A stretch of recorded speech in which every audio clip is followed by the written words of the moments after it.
If you're like me, you've probably spent some time trying to figure out how to justify your own significance with the growth of AI, and sadly, this video doesn't have an answer to that, although I'll let you know as soon as I find one. I will keep looking, but it's kind of a nice little uh, opener into a equation that I've been thinking about a little bit, which is entity size. So in this video, I don't really know how to make YouTube videos yet, but I think this one is interesting. Essentially, I was thinking about the size of. I'll go back to this one. I was thinking about the size of entities and like companies, right, or even humans or organisms, right? They're all kind of obviously companies aren't humans and humans aren't companies, but they're all these organizations, right? Whether through different materials or so on and so forth. So, what allows an organization like Amazon to get so big and complex? And when does Amazon like stop being Amazon, right? Like when does it start become like Whole Foods? And Alphabet got so big that the government actually split it up. And sometimes companies get so big that they split up themselves. And other times companies get so big that they collapse, right? And so it seems to be that there's this force that slowly decays and pulls apart, and it's easy to keep together a family of four, right? I mean, hopefully to some extent, but as you expand that into, when I say family of four, like a mom and pop shop, right? It's easy to keep all those employees on the same page. But as you expand that to, say, like the scale of PG&E, how do you implement the right systems in order to not have the whole thing fall apart? And so what I wanted to make a video on was entity size being equal to 1 over some constant, we'll call it A, and this is like a frictional constant, times intelligence. Um, Now I'm not a math guy, and clearly I'm not a handwriting expert, but you get the point here. If my subscripts or what, you get the point. All right. I'm also extraordinarily sick right now, which is why I keep forgetting my camera over there. I'm also extraordinarily sick right now, so probably not even gonna post this. But sitting in my room, sweating my balls off, and wanted to do something. So yeah. So essentially, what you can see here is as intelligence goes up, and if this is a constant, as intelligence goes up, entity size goes up, right? Pretty simple. As the frictional coefficient goes down, entity size goes up even more. Great. Now, how do you? So let's do a couple things. First one, how do you bring intelligence up? Up until now, it's been evolution, right? You essentially keep forgetting. Up until now, it's been evolution. Essentially, you have. I'm not going to go into how evolution works. Um, yeah, so you get more intelligent by having a more intelligent kid because his brain is a little bit more. His brain has better connected neurons that can fire maybe a little bit faster or have more, are predisposed to making better connections with the same environment, and he can compress data more efficiently and quickly, and he can retrieve data more quickly and efficiently, and because of that he survives and passes on his DNA, and boom, intelligence goes up.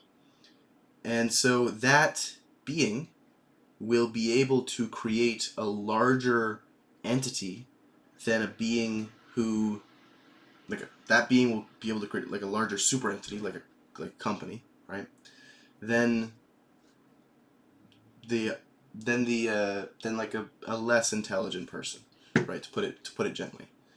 And something that's interesting, obviously, if the CEO of Microsoft was put on Xanax, which I'm pretty sure is a downer, right? It's going to slow down your neuro firing or whatever, make you a little less intelligent, I think.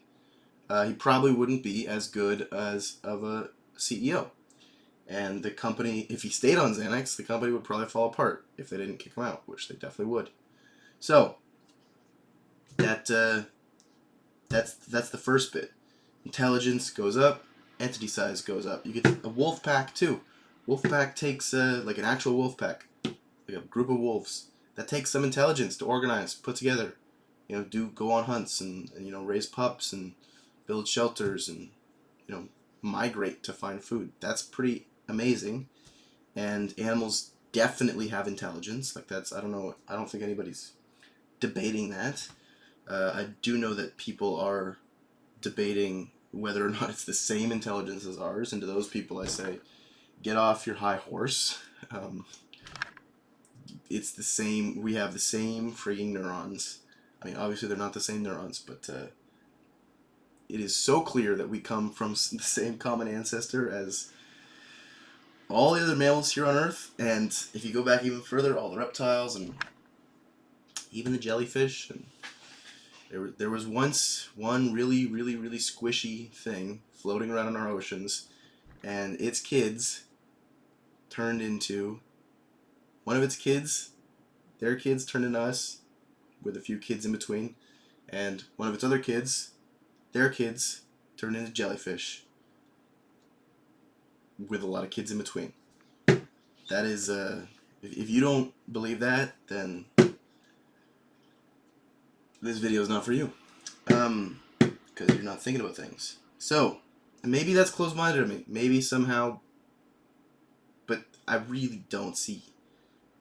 Like, I think if you think like that and you're thinking, man, this guy's so closed-minded right now, like, God clearly made everything from mud.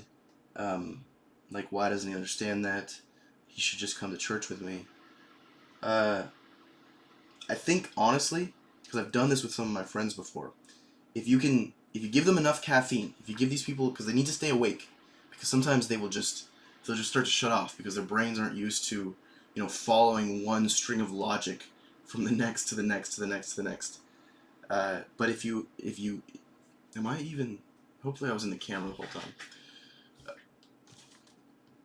If you give these people enough caffeine, if you give these people who are like you're crazy, and they have enough energy, and you say, hey, I'm going to give you $1,000 if you can just listen to me and answer truthfully each time I ask you a question, and you just talk about evolution, they always end up understanding that it's true. Like, I just haven't failed yet, and you just have to give me enough time. And there's never been a point where I've been like, oh, dude, I don't know, this God thing, this mud thing. Now I will say, they have this Kynes theory. Okay, I'm getting off track. Kynes, it's a great theory. In fact, it's totally true. It's just that kinds can also create other kinds, which is, not exactly part of the theory. So the theory is not entirely true. But, so, you've got this wonderful entity size. That's a wonderful E. Equals 1 over A. I don't like this measure thing.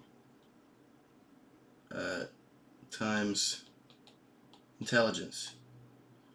Man, my letters are so bad. Okay. So, we talked about intelligence. You bring intelligence up, and then somehow we got no evolution. You bring intelligence up, and and the entity size can go up. Now, how do you bring the frictional coefficient down? And the answer there is you create tools for communication or information transfer. Now, what the frig does he mean by that? I just got finished watching this video. I could pull it up. I probably should. I didn't just get finished, actually. It took me like probably an hour and a half to figure out AirPlay because I'm sick and tired, and it took longer than I'm willing to admit. Well, I just admitted it. It took like an hour and a half to set up AirPlay and get everything for this video set up. And I still think the audio is going to sound like crap. So it wasn't. I didn't just watch the video, but an hour and a half ago, I watched this video talking about this this land tax, and essentially how like this land value tax. You can look it up. I bet you if you look up land value tax is the only tax we need, you'll find some video by some really epic, really cool talking teacher guy. It's like a combination video with some other economics guy. Two cool economics guys, pretty sure, yeah. But in it he's talking about this guy who is talking about how this is a bit meta.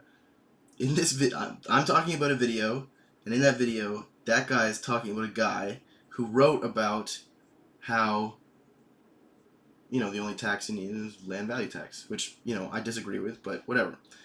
After I watched the video, or I didn't quite understand. I think there needs to be more information based on what I see in the video.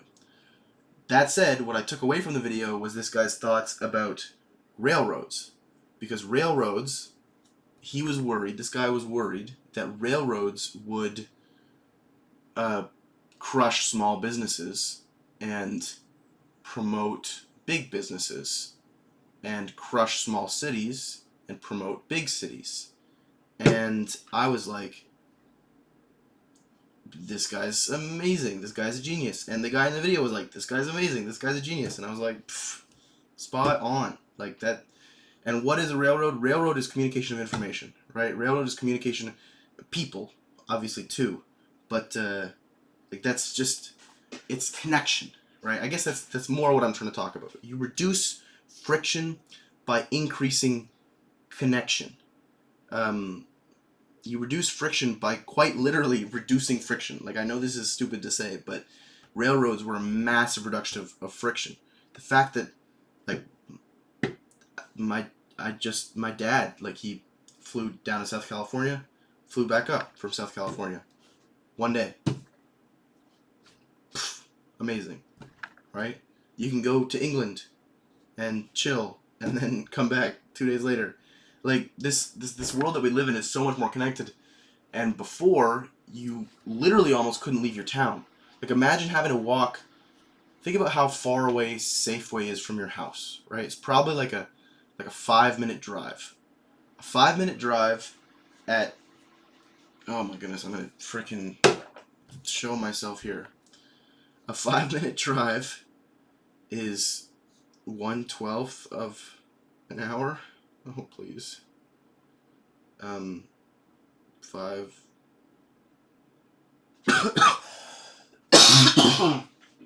Oh. I'm just gonna check that. Oh, I got it. 5-minute drive is 12 an hour. I'm freaking genius. I mean, that's obvious, but look, my brain is cooked right now. My brain is absolutely cooked. It's not functioning well. All right, so 5-minute drive is 1/12 of an hour at 30 miles an hour, right? 25 miles an hour. 2 miles. All right. Imagine the difference. Okay, and then times, like, just I'm not even trying to figure that out for you. Imagine how freaking annoying it would be every time you need to go to Safeway. You have to walk 4 miles there back. Insane, right? You would almost never go. You'd go like twice a week.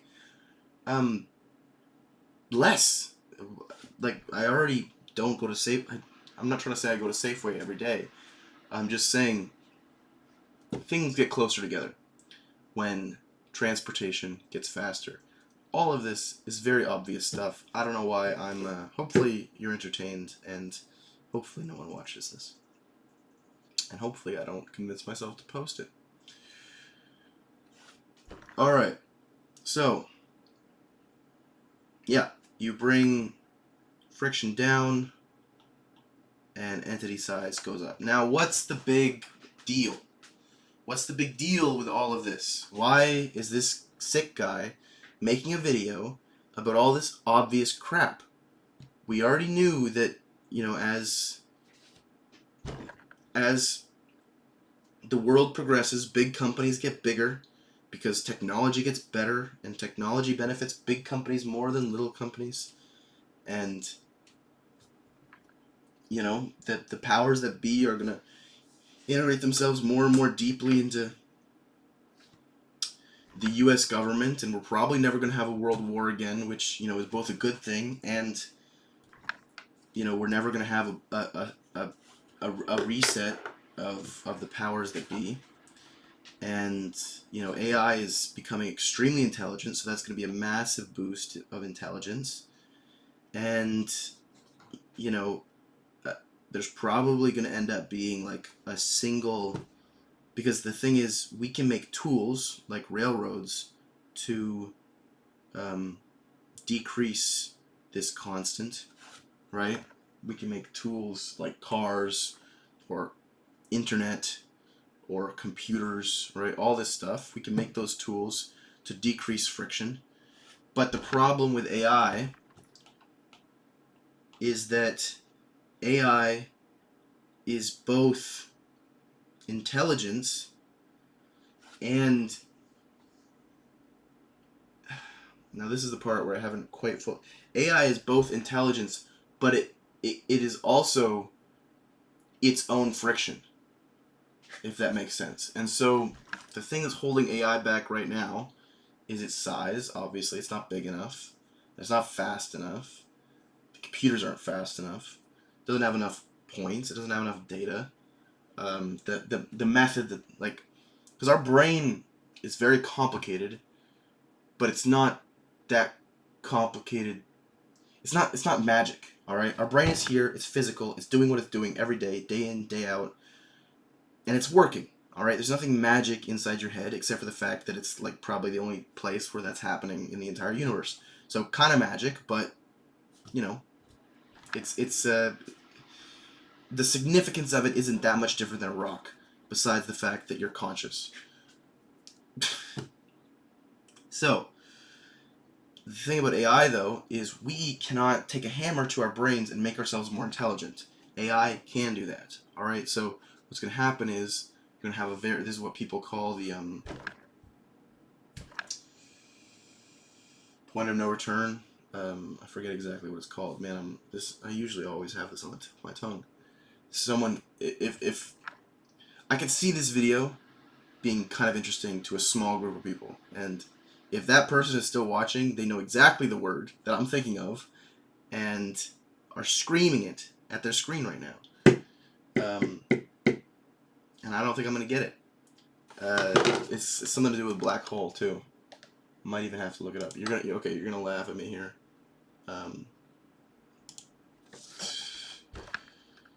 AI black hole block hole event horizon.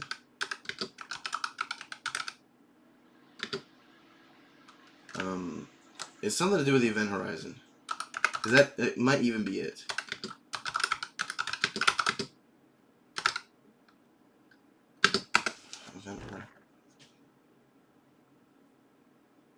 Yeah, it literally might. Okay, cool. Whatever. That's stupid. Hopefully, I already showed it, so. Yeah. Just. Cool. Nothing crazy. Okay. Or personal, right? So, event horizon. Essentially, what this means is intelligence is going to go through the frigging roof, right? And what does this mean? Entity size is going to go through the frigging roof too. And an AI's intelligence is based on its friction, all right? And so is ours, actually. Like this, I was thinking about this as well, and I left them separate because most people are going to get really annoyed if I get really into the weeds of, like, what does it mean to be conscious? and all that stuff, and do we have free will, and I'm not going to get into that in this video. That said, our brains are limited by friction too, obviously. If we could send signals faster, if we could have more connections within a smaller space, we would be more intelligent. Like, this is like, our intelligence isn't just some, it has a physical space it takes up. So the scary thing is that what I see happening is eventually the entire universe is going to be a singular being. And now this is starting to sound a bit like a mushroom trip, because the funny thing is, this is almost exactly like what you think about on mushrooms. DMT, all that stuff. But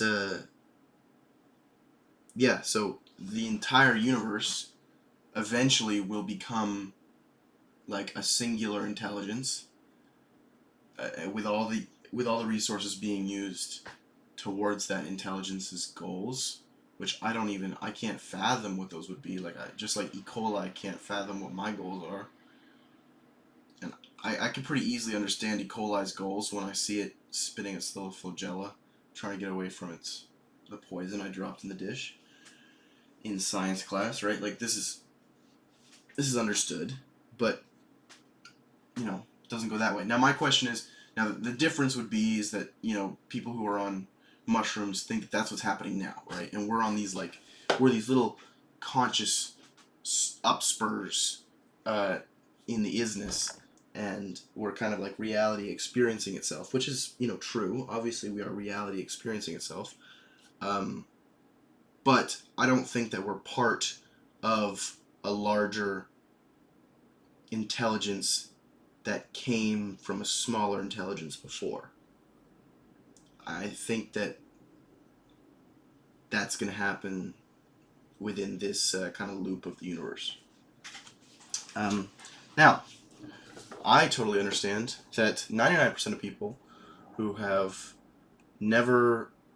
So I was introduced to determinism and free will when I was like 7, and it fricked with me really bad by a kid at school who's very intelligent, and he is now a PhD student at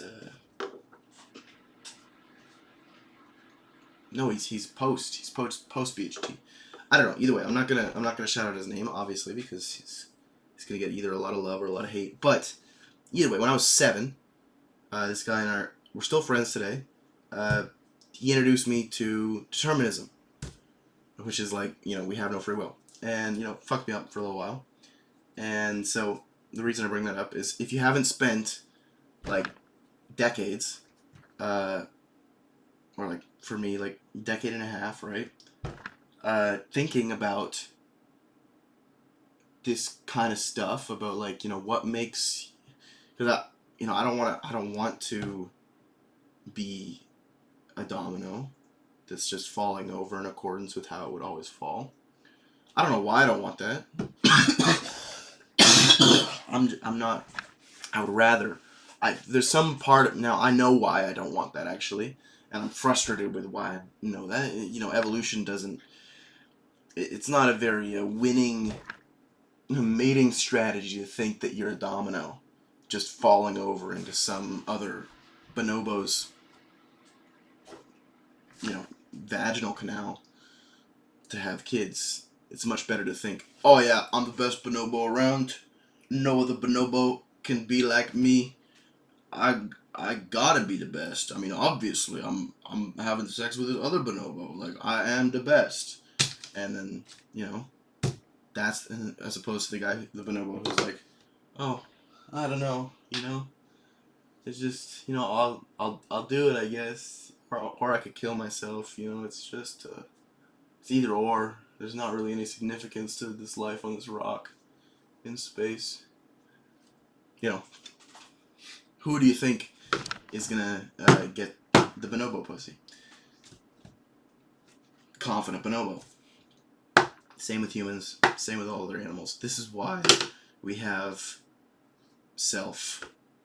This is the painful state of being a human, because we are just floating on this rock in space, and we have been instilled with a self-worth and ego.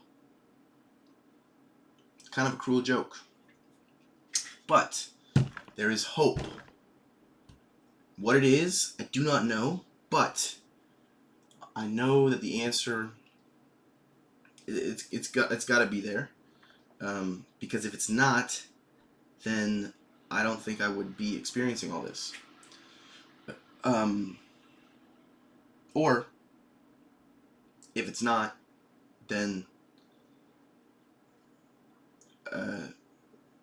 it isn't, and that means that none of this has any significance, and so it doesn't matter that it's not there. And so therefore, if any of this matters, then it matters, and if it doesn't matter, then it doesn't matter. So, boom. There is the end of your video. A little bit depressing, but yeah, I'll make another one when I come up with something a little less depressing. The whole, that wasn't actually the real end that I had in mind at the beginning. My worry is just that there's going to be one big frickin' entity, and I don't know how I'm going to become that thing. Because I want to be that thing. Because I don't want to die. Because if there's only one, then that means that everybody else has died. Or ended. Right? So, gotta figure that out. Right? I guess Andrew Tate is a little closer to that than me. Although, he's not really thinking of all this stuff at all the same way. So he's a little screwed. He's probably the most screwed local maximum guy out there. Completely, hedonistic lifestyle. Yeah. Okay. I don't know if I have anything else to rant about. If you watch this long, amazing. If you didn't, you're not here. And that's exactly the point. That is exactly the point. And if you got that, then, I don't know, reach out to me. Find a way to reach out to me. I'd say drop a comment, but that would sound ASCII. Like, if this doesn't sound like a schizophrenic mushroom rant to you, then reach out to me, because it's not. And if people talk to you like, and their eyes glaze over when you start to talk about the the way things are, then there are people who actually want to live their lives with some level of truthfulness, and I have friends who are like that too. So it's nice for me to know that I'm not, I want other people to have that too. So that's it. Hope you guys enjoyed. Hope my slightly sweaty demeanor wasn't too much. And if it did sound like a schizophrenic rant to you, I'm sick, so can't blame me. Also, I've got a job. I graduated university. Have a great family.